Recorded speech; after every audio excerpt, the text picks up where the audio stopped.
முஸ்லிம்களுக்கு இடஒதுக்கீடு கொடுப்பதாக காங்கிரஸ் மேனிஃபெஸ்டோல சொல்லியிருக்காரு. முஸ்லிம்ங்கிற வார்த்தை காங்கிரஸினுடைய மேனிஃபெஸ்டோல எங்கேயாவது இருக்கான்னு எடுத்து காமிங்க. இந்த இதுல பக்கத்துல சிறுபான்மையினருக்கு வேலை வாய்ப்புல முன்னுரிமை தரம் குறிப்பா இஸ்லாமியருக்கு 8வது பக்கத்துல இருக்குன்னா எடுத்து பாருங்க. முஸ்லிம்ங்கிற வார்த்தை இல்ல, முஸ்லிம்ங்கிற வார்த்தை அதுல இருந்ததுன்னா, ஒரு இடத்துலயாவது இருந்ததுன்னா சொல்லுங்க. இந்த நான் கையில வச்சிருக்கேன், நீங்க சொல்லுங்க. 8ல முஸ்லிம்களுக்கு வேலை வாய்ப்புல இடஒதுக்கீடு கொடுப்போங்கிறத காங்கிரஸ் மிக துல்லியமா முஸ்லிம்ங்கிற வார்த்தையே அதுல இல்லைன்ற நீங்க எடுங்க. எத்தனாவது லைன் சொல்லிட்டேன். இப்ப நீங்க எடுத்து படிச்சு அந்த 8ஆம் பக்கத்துல எடுத்து அப்படியே படிச்சிரலாமே.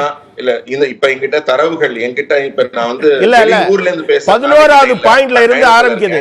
நான் சொல்றேன், இல்ல நீங்க தப்பா அத ஒண்ணு கவர்மெண்ட் கான்ட்ராக்ட்ல கூட, அதாவது இன்னைக்கு இந்த சர்ச்சை எதுல வந்திருக்கு, எதனால இந்த பேச்சே நம்ம பேசுறோம். பிரதமர் எதுக்காக ஒரு பேச்சு பேசுறாரு? ரொம்ப தெளிவாக 2006ல மன்மோகன் சிங் பேசுறதை நீங்க 2006 அறிக்கை எதிரொலிக்கிறது.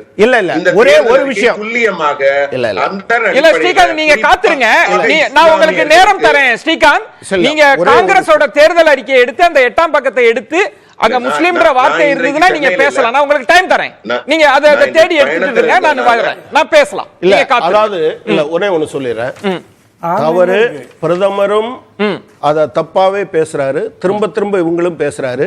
இந்து என்கிற வார்த்தையோ முஸ்லீம் என்கிற வார்த்தையோ காங்கிரசினுடைய தேர்தல் அறிக்கையில் ஒரு இடத்துல கூட இல்ல.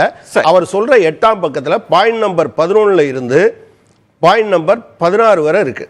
அதுல எங்கேயாவது இப்படி முஸ்லிம்ங்கிற வார்த்தை இருந்தா இந்த பேட்டியில இந்த விவாதத்துல அவர் சொல்ற எல்லாத்தையும் நான் ஏத்துக்கிறேன்.